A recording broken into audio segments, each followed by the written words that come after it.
how does coconut oil affect heart disease? And are there some studies out there, some scientific studies out there? One of the big factors of confusion with coconut oil is that people think that it promotes heart disease because it's saturated fat content. Mm-hmm. Now, as we discussed earlier, the saturated fat in coconut oil is different from the saturated fat in meats or in other vegetable oils. It's a medium-chain fatty acid that actually protects against heart disease. And if you go to populations around the world that have a high coconut oil consumption, mm-hmm. you find that their heart disease rates are much lower. In fact, those people with the highest coconut oil consumption have the lowest heart disease rates in the world.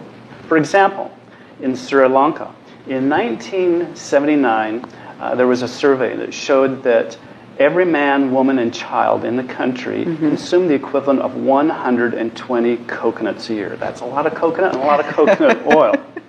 But in that year, they had the lowest rate of heart disease in the world. 1 out of every 100,000 deaths was caused by heart disease.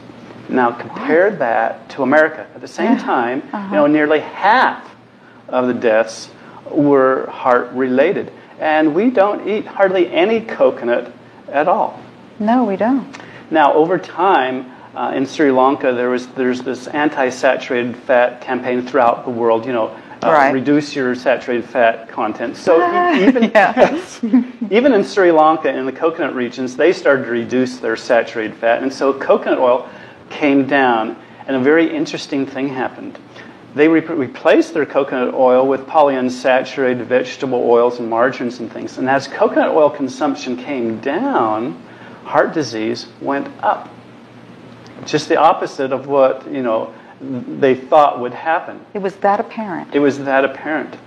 In the coconut growing regions of India, the same thing happened. They were told to stop eating coconut oil because it's a saturated fat. Within 10 years, the heart disease rate tripled.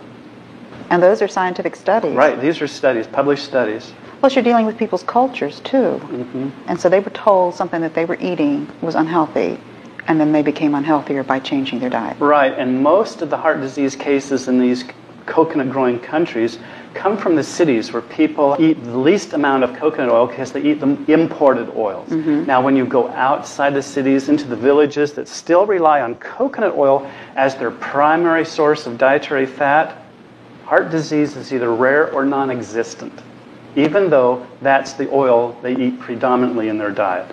And they've done studies on these people, mm-hmm. and even the oldest people of the population live to be nearly 100 years old, who have been eating coconut oil almost every day of their lives. They study these people, and they have no evidence of heart disease. They do not have high blood pressure. They have no clogging in the arteries. Yet they've been eating coconut oil for nearly 100 years, and it has cost them no problem whatsoever. Thank you, Bruce.